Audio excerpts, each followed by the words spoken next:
कि हमारे पूर्वज जो हमारे ईस्ट है वो पिटते रहे और हम पार्टियों के लिए काम करते रहे। ये कैसे बर्दाश्त किया जाएगा? इस बात के लिए हमें अपने हक के लिए इन सरकारों के खिलाफ खड़ा होना पड़ेगा। हमारे समाज को केवल वोटर और एक कार्यकर्ता के तौर पर ही इस्तेमाल किया जाता रहा है। बाबा साहब ने क्लियर कट शब्दों में लिखा है कि जिसने पूरे भारत को जगाने का प्रयास किया, लेकिन पूरा भारत के विश्वकर्मा समाज की अभी तक दिमाग काम ही नहीं करता है। वो समझ नहीं पाता है कि हमारे हक क्या हैं, हमारे अधिकार क्या हैं। पूरी सरकारें जो भी सत्ता में आज तक आई, ना उन्होंने कभी आपको अधिकार दिए और ना ही वो देना चाहती हैं। धर्म की जब बात आए, ये जल्लाद और जाहिल लोग खड़े होकर के बाहर आ जाते हैं, लेकिन अपने बच्चों की शिक्षा की बात आए, अपने बच्चों की रोजगार की बात आए और अपने बच्चों के हक अधिकार की बात आए तो इनके मुंह पे ताले लग जाते हैं। साथियों, आपको शर्म आनी चाहिए। जब आपको राजनीतिक गलियारों में आपको 2 लाख 5 लाख रुपए का फायदा होता है तो आप राजनीतिक लोगों के तलवे चाटते हो, उनके जूते चाटते हो। लेकिन आज आपके ऊपर हमला हुआ है कि आप बुज़दिल बने रहेंगे, दूसरे के जूते अगर चाटते रहोगे तो विश्वकर्मा समाज के साथियों ये सुन लेना, ये बहुत खतरनाक समय आने वाला है। ठीक है, आप करोड़पति हो, ठीक है आप निश्चित के मालिक हो, ठीक है आप एडवोकेट हो, ठीक है आप में बारदाना है, हम लोगों में बारदाना नहीं है। इसका मतलब हम बुज़दिल और कायर नहीं है।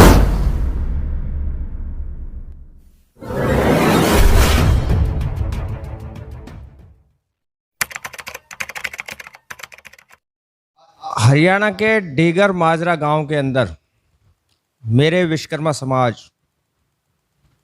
के मंदिर को कुछ असामाजिक तत्वों ने छेड़छाड़ की और उसे मूर्ति को तोड़ दी।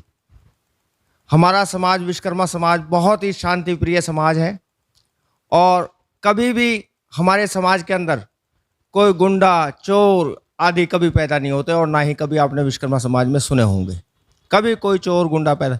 लेकिन जिस तरीके से पहले अंबेडकर जी की मूर्ति के साथ छेड़छाड़ होती थी, तोड़फोड़ होती थी, आज पता नहीं क्यों शांति प्रिय समाज जो कि हमेशा अपने देश की तरक्की के बारे में सोचता है, उसके देवता के साथ, मूर्ति के साथ छेड़छाड़ की। इससे मैं चाहता हूं, हमारा विश्वकर्मा समाज चाहता है कि हम इस मूर्ति तोड़ने के विरोध में सभी जातियां, सभी धर्म आए।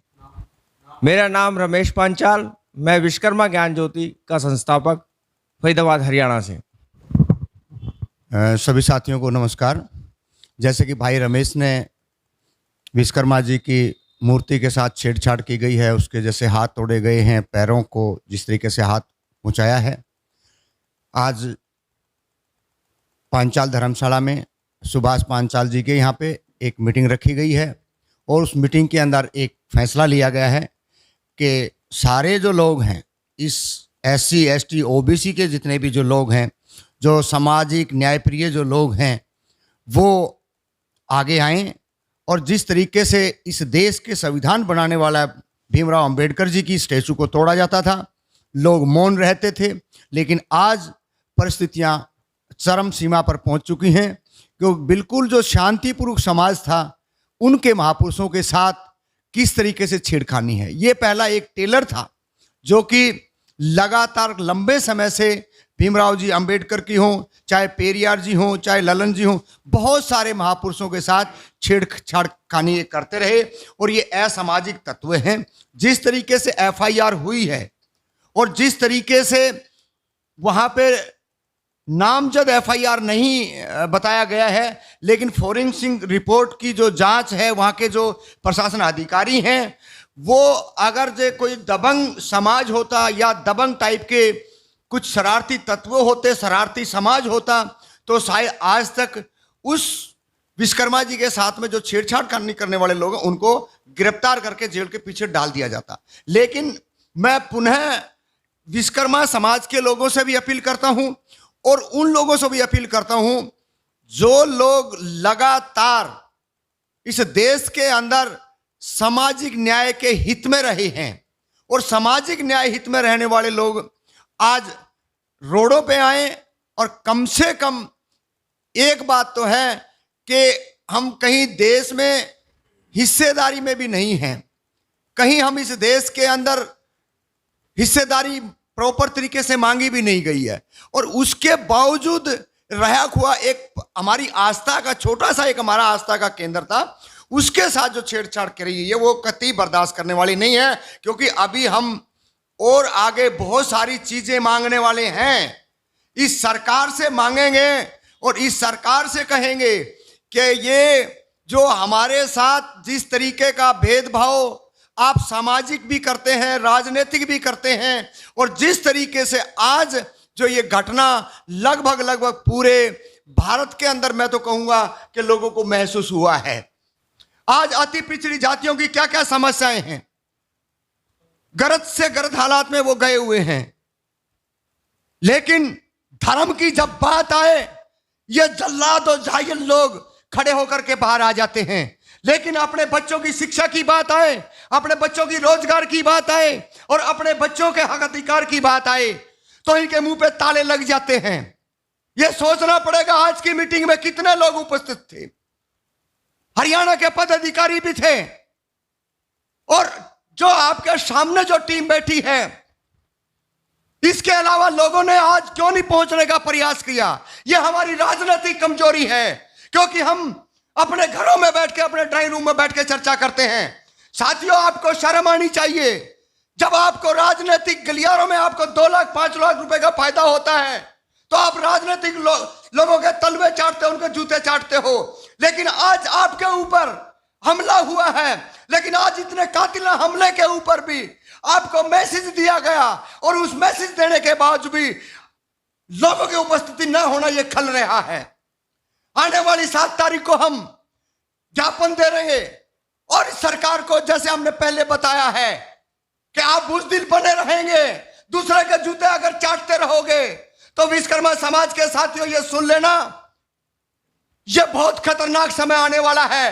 ठीक है, आप करोड़पति हो, ठीक है आप निश्चित के मालिक हो, ठीक है आप एडवोकेट हो, ठीक है आप पे बारदाना है, हम लोगों पे बारदाना नहीं है। इसका मतलब हम बुज़दिल और कायर नहीं है। हम अपने हक अधिकार के लिए लड़ते रहेंगे और आप लोगों को इसी तरीके से खदेड़ते रहेंगे, आवाज को बुलंद करते रहेंगे। जब जब हमारे अधिकारों पे, जब जब हमारे इष्टों पे, जब जब हमारे जो क्रांतिकारी योद्धा हुए हैं उनके ऊपर कोई हमला करेगा तो हम लगातार इसी तरीके से धाड़ेंगे और आपको सचेत करते रहेंगे। अन्यथा आप सभी लोगों से रिक्वेस्ट है, आप आइए 7 तारीख को और आप ज्ञापन का हिस्सा बनिए और आप बताइए हमारे को ऊपर सरकारों ने क्या क्या शोषण किया है और क्यों आज इस देश का संविधान रचयिता, चाहे ज्योतिबा फूले हो, चाहे पेरियार हो, चाहे फूलन देवी हो, कितने कितने क्रांतिकारी जो लोग हुए हैं, आज तक हम उन लोगों को पढ़ने का प्रयास नहीं किया, आज तक हम उन लोगों की बातों को सुनने का प्रयास नहीं किया। लेकिन आज आपके ऊपर ये जब घटनाएं घटती हैं तो आपकी हालात बद से बदतर दिखाई दे रही है। आप आइए, आने वाली 7 तारीख को विश्वकर्मा जी की स्टैचू के साथ छेड़खानी करी गई है तो SC ST OBC माइनॉरिटी के लोग इस सरकार के हलक में हाथ दे करके आपसे सवाल पूछेंगे कि ये तानाशाही, ये गुंडागर्दी कब तक आपके सामने चलती रहेगी। सरकार सचेत रहे, हरियाणा सरकार सचेत रहे और वहां का पुलिस प्रशासन सचेत रहे और केंद्र सरकार और गृह मंत्री और प्रधानमंत्री जी अगर हमारी कहीं ना कहीं किसी सरकार के नुमाइंदे के माध्यम से, IB CID के माध्यम से अगर ये बात वहां पहुंचती है तो वो कान खोल करके सुन लें। ये शोषण ना अंबेडकर वादियों ने सहा है और ना आज विश्वकर्मा वंशित जो अपने आप को कहते हैं वो भी इसको बर्दाश्त नहीं करेंगे। और आज SC ST OBC के लोग बिल्कुल कंधे से कंधा मिला करके आज विश्वकर्मा समाज के साथ में लगभग साथ खड़े हैं और साथ खड़े रहेंगे। रामफल जांगड़ा, फरीदाबाद। आदरणीय सज्जनों, मैं जोगिंदर जांगड़ा, प्रत्याशी पृथला विधानसभा। मेरा पूरे भारत के विश्वकर्मा समाज बंधुओं से एक हार्दिक निवेदन है कि इस बात की मार्मिकता को समझा जाए कि हमारे ईस्ट पर जो असामाजिक तत्वों ने जो प्रहार किया है वो हमारी कहीं ना कहीं समाज की संवेदनशीलता पर भी प्रहार किया है। पूरे भारत में विश्वकर्मा समाज के लोगों को कहीं पर जिला अध्यक्ष बनाया है, कहीं पर विधानसभा अध्यक्ष बनाया है, कहीं पर ओबीसी मोर्चा विभाग का बनाया है, कहीं पिछड़ा वर्ग आयोग में बनाया हुआ है। तो किस लिए बनाया हुआ है कि हमारे पूर्वज जो हमारे ईस्ट है वो पिटते रहें और हम पार्टियों के लिए काम करते रहें। ये कैसे बर्दाश्त किया जाएगा? इस बात के लिए हमें अपने हक के लिए इन सरकारों के खिलाफ खड़ा होना पड़ेगा। ये जो नीतियां हैं, ये जो इनके तरीके हैं, कहीं ना कहीं हमें दुख पहुंचाने वाले हैं, हमारी आत्मा को चोट पहुंचा रहे हैं। हमारे समाज को केवल वोटर और एक कार्यकर्ता के तौर पर ही इस्तेमाल किया जाता रहा है। मेरी इस मार्मिकता की अपील को पूरे भारत के विश्वकर्मा समाज लोग जरा ध्यान से समझना। आपकी आबादी के आधार पर ना तो आपको आज तक कोई सुविधा मिली है और ना ही आपको कोई रिजर्वेशन मिला है। बाबा साहब ने क्लियर कट शब्दों में लिखा है कि जिसने पूरे भारत को जगाने का प्रयास किया, लेकिन पूरा भारत के विश्वकर्मा समाज की अभी तक दिमाग काम ही नहीं करता है। वो समझ नहीं पाता है कि हमारे हक क्या हैं, हमारे अधिकार क्या हैं। पूरी सरकारें जो भी सत्ता में आज तक आई, ना उन्होंने कभी आपको अधिकार दिए और ना ही वो देना चाहती हैं। आज आपके ईस्ट पर हमला नहीं है, हमारी आत्मा पर हमला है। वो अपने खूब त्यौहार मनाएं, खूब अपने जो भी उनके तरीके हैं अपने तरीके से अपने इष्टों को पूजा करें, हमें किसी से कोई आपत्ति नहीं, लेकिन हमारे भी तो सुरक्षित रहने चाहिए। मेरी हरियाणा सरकार से बड़ी संवेदनशील अपील है कि आपने विश्वकर्मा समाज के करीब करीब हरियाणा के अंदर 50,000 कार्यकर्ता ऐसे जोड़ रखे हैं जो आपके लिए दिन रात सेवा में लगे हुए हैं। अगर आप ये चाहते हैं कि ये समाज आपकी सेवा करता रहे, आप ये चाहते हैं कि ये समाज आपकी पार्टी से जुड़ा रहे, तो आपको दोषियों को फाइंड आउट करना पड़ेगा, उनके खिलाफ सख्त कार्रवाई करनी पड़ेगी। और पूरे भारत में अगर इस तरह की दोबारा काम किए गए तो इसमें पूरे भारत सरकार की, केंद्र सरकार की और हरियाणा सरकार की, जितनी भी राज्य सरकारें भारत में हैं, उन सबकी जिम्मेदारी होगी। और अगर ये कार्रवाई सरकारें नहीं करती हैं तो आने वाले समय में जो भी नुकसान होगा उसकी भरपाई सरकारें करेंगी। मेरा सरकार से निवेदन है, समाज से भी निवेदन है कि अपनी हक और सम्मान की लड़ाई में हमेशा तैयार रहे। जय हिंद, जय भारत। आदरणीय सभी को नमस्कार जी। मैं सुभाष पंचाल विश्वकर्मा।